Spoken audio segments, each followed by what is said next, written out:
Assalamualaikum warahmatullahi wabarakatuh. Kembali lagi di Ruang Hukum, Informasi dan Edukasi. Kawan-kawan, pada kesempatan ini saya bersama seorang dosen yang ada di Fakultas Hukum dan Ilmu Sosial. Ada Bapak Muhammad Galib Iqbal, SHMKM. Selamat pagi, Pak.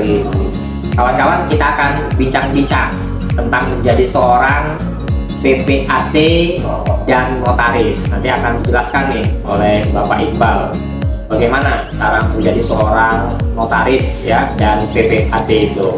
Nah, sebelumnya Pak Iqbal, mungkin kita akan ngobrol-ngobrol santai di Bram Fitma Podcast. Pak Iqbal, apa nih aktivitasnya sekarang Pak Iqbal? Untuk aktivitas saat ini saya mengajar di Fakultas Hukum dan Sosial di Universitas Muhammadiyah Termi. Selain mengajar di UNPO, saya juga adalah karyawan magang di Notaris Heri Afrizal SHMKM di Lampung Utara. Siapa Iqbal? Domisili di mana Pak Iqbal? Oh, domisili saya di Lampung Utara di Jalan Kesehatan. Siap. Tinggal di situ, memang dari kecil di Lampung Utara sampai saat ini saya tinggal di Lampung Utara. Siap, Iqbal. Kita langsung masuk Pak Iqbal terkait masalah PPAT, pejabat berbuat akta tanah ya dan notaris. Karena banyak masyarakat awam seperti itu ya kan. Ini yang masih bingung terkait apa itu PPAT, apa itu notaris seperti itu. Mungkin Pak Iqbal bisa jelaskan Pak Iqbal.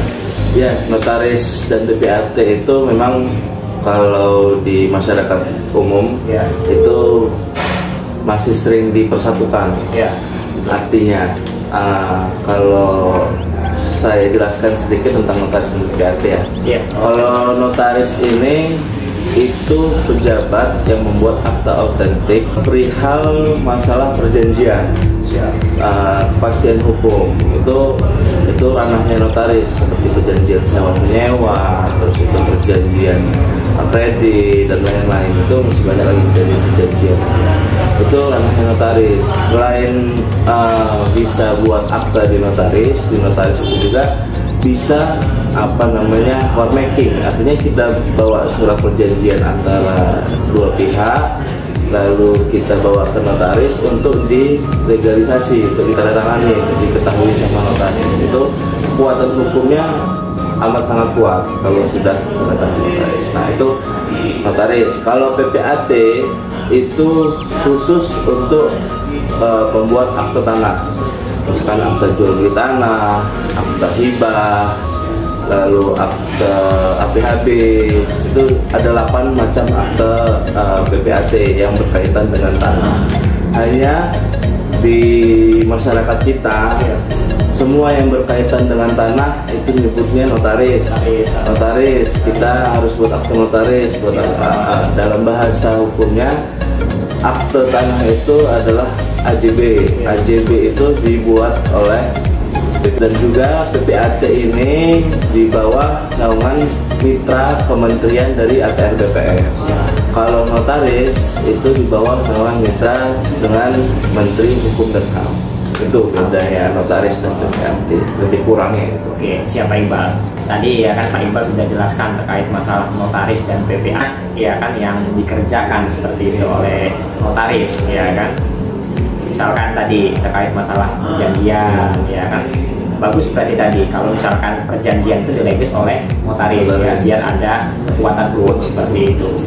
Terus juga Pak Iqbal, mungkin bisa dirincikan Pak Iqbal ya kan terkait apa sih yang dilakukan oleh notaris itu ya kan, lebih dispesifikan. Yang biasanya sering masyarakat datang seperti itu ya kan ke kantor notaris, atau tadi misalkan ada orang mau jual beli ya kan, menjual rumah ya kan, mau hibah dan seterusnya, apa sih yang harus disiapkan seperti itu. Terus juga bisa tidak melalui notaris, atau tadi ada orang punya tanah seperti itu mau mendaftarkan ke notaris untuk buat sertifikat misalkan seperti itu ya kan, atau tadi ada yang sertifikatnya di bank kan harus diroya ya kan. Seperti apa datang ke notarisnya seperti itu, bisa kasih gambaran tidak? Kalau untuk proses pembuatan akte itu hanya dibutuhkan KTP, KK, dan sertifikat sama PBB. Dan juga untuk sebenarnya untuk wewenang BPAT ini hanya membuat akta, tapi bisa juga itu biasanya apa ya namanya sudah masyarakatnya sudah tahunya kita ini pengurus sertifikat gitu. Jadi masyarakat tahu notaris untuk ngurusi sertifikat seperti itu gitu ya kan. Nah, pada dasarnya kita diamanatkan oleh undang-undang itu hanya untuk membuat akte. Kalaupun untuk membuat sertifikat itu sudah apa ya namanya kebijakan notaris masing-masing. Ada yang mau mengurus, karena kalau amanat undang-undang itu hanya membuat akte aja. Selanjutnya ya BPN, ATM, keuangan dan seterusnya. Tapi tadi notaris hanya membantu ya kan. Notaris bisa membantu untuk proses pengurusan. Tugas utamanya hanya buat akte aja. Terus tadi terkait masalah perjanjian ya kan, bisa divisi perjanjian seperti apa, apakah jual beli ya kan, atau tadi terus terkait masalah waris hibah ya kan, seperti apa. Kalau perjanjian itu adalah wewenangnya notaris. Kalau perjanjian itu perjanjian apa saja, bisa perjanjian sewa menyewa ruko, yang banyak itu sewa menyewa ruko. Ada perjanjian biasanya misalkan saya dengan Pak Bram ada perjanjian apa itu hutang atau apa, itu lebih kuatnya lagi bisa di hadapan notaris.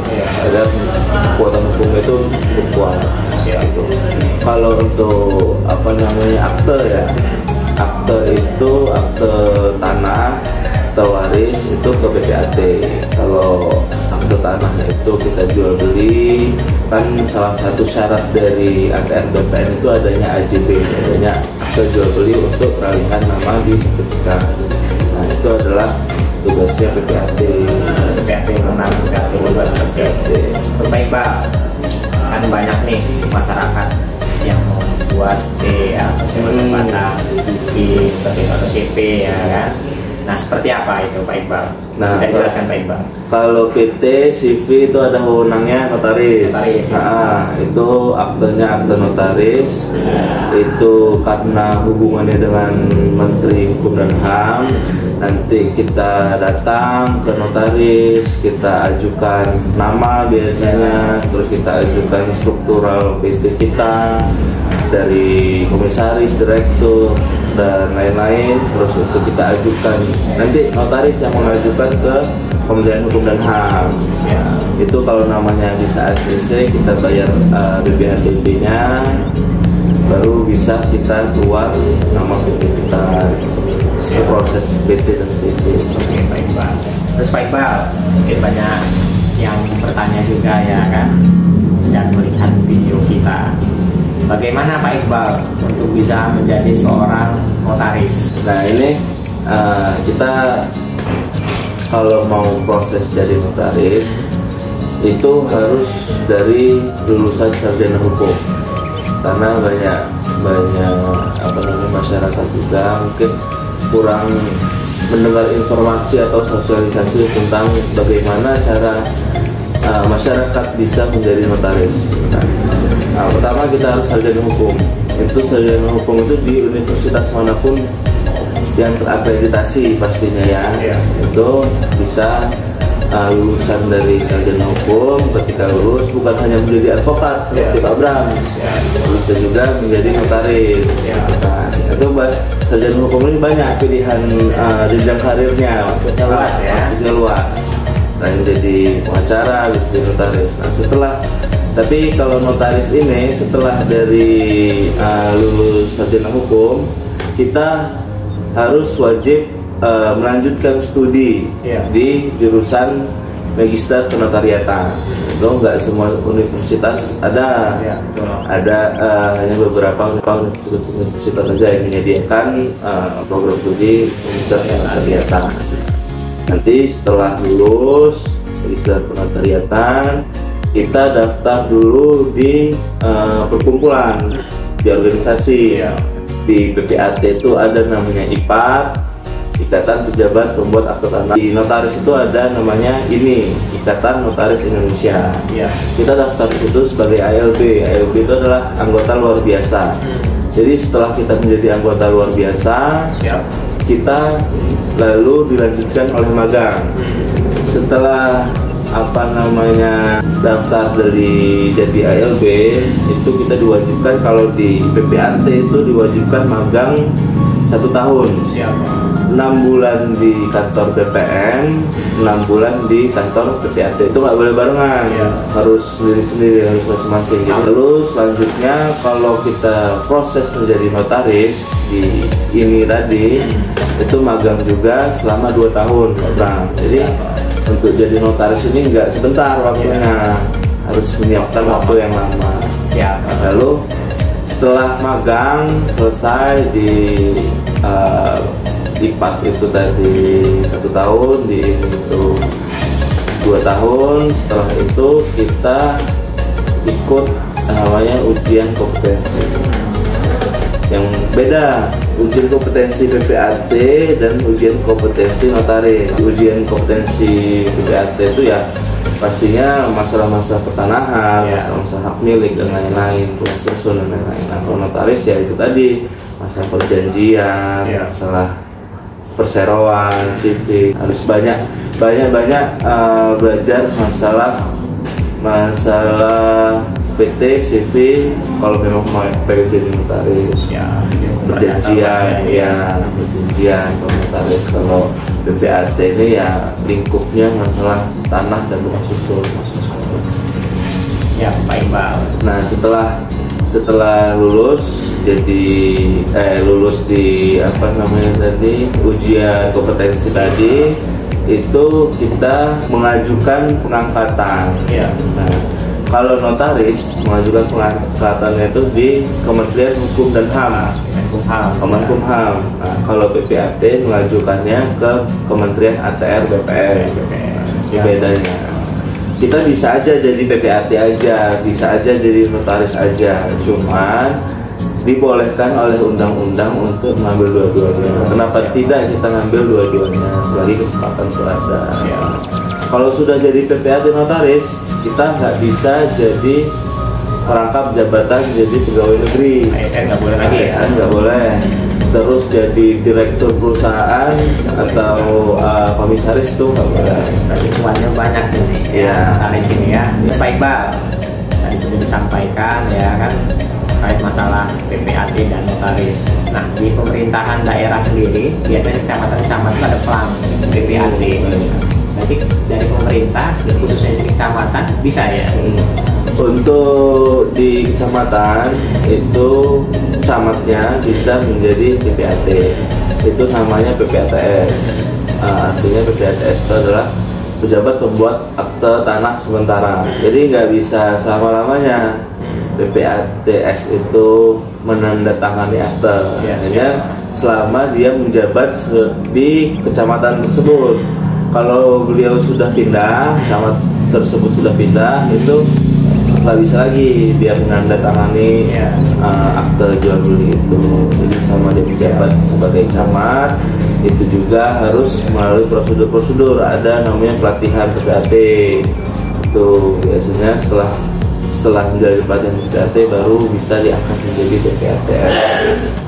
Camat itu nggak semua camat juga bisa jadi itu. Biasanya hanya daerah-daerah atau kecamatan-kecamatan yang masih minim PPAT-nya.